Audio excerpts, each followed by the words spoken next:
Gulliver's Travels, Part 1, Lilliput.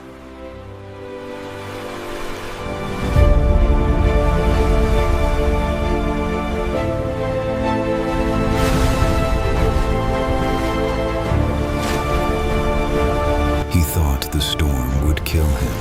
The waves were too strong, crashing against the ship like they were trying to tear it apart piece by piece. The sky was completely dark. No stars, no moon, just a heavy black void pressing down from above, and the ship was no longer under control. The wheel spun uselessly, ropes snapped, wood cracked, and every sound felt like the last warning before everything would end. He tried to stay on his feet, gripping the rail, his hands shaking, his heart pounding so loud he could barely hear anything else. Water hit his face again and again, cold, violent, unforgiving. He had been in storms before, but not like this. This didn't feel like nature. This felt intentional. But right before everything disappeared, right before the ship tilted beyond saving, he heard something. A voice, close, clear, not drowned by the storm, not carried by the wind, not from the sea, not from the sky, but from right behind him. "You're not lost." He turned instantly. No one was there, and then everything went black. When he opened his eyes, he was no longer in the water. No waves, no storm, no sound of wind. He was lying on solid ground. For a moment, he didn't move. His body felt heavy, like it didn't belong to him anymore. The air felt different, too still, too quiet. There was no movement around him, no life, no sound, just silence, unnatural silence. He tried to move his hand. He couldn't. At first, he thought he was injured. Maybe something had broken. Maybe he was too weak. Panic slowly started to rise in his chest. Then he forced himself to look down, and that's when he saw them. Hundreds of tiny figures moving across his body, climbing over his arms, his chest, his legs. Their footsteps were so light he barely felt them, but he could see them clearly now. They weren't insects, they were people.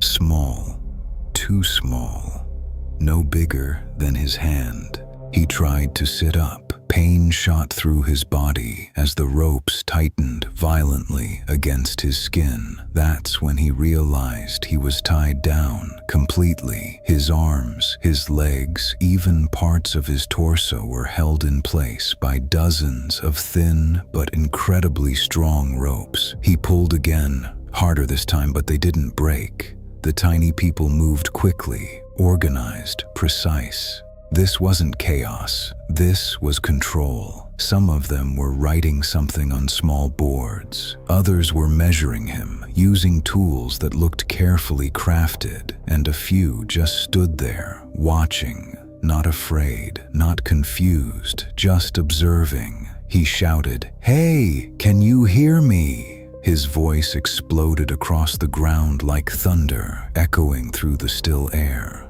The tiny people froze. For a second, everything stopped. Even the air felt like it paused. Then one of them slowly turned toward his face, looked directly into his eyes, and smiled. Not a scared smile, not a confused one. A calm one, a knowing one, like he had been expecting this moment for a very long time. A cold chill ran through his entire body, because in that moment he understood something was wrong, very wrong. They weren't reacting to him, they were waiting for him. Every time he moved, they adjusted instantly. Every time he spoke, they were ready. There was no hesitation, no surprise, only response, perfect response. He stayed completely still. 5 seconds passed. 10 seconds. Nothing. Then he moved his finger just a little, and instantly, all of them reacted at the exact same time. No delay, no confusion, perfect synchronization. That's when fear hit him for real. This wasn't discovery. This was a test. He looked around again. They weren't surrounding him randomly. They were positioned in patterns, like everything had already been planned, like they knew exactly where he would be. And then he saw it. A large, flat structure covered with markings. Something about it felt wrong, very wrong. He tried to pull harder. The ropes tightened again. The tiny people didn't panic. They just watched, waiting. And that's when a terrifying thought entered his mind. What if this already happened before? What if he wasn't the first, or worse? What if he already did this and just doesn't remember? He took a deep breath. He had to get out. But the real question wasn't how.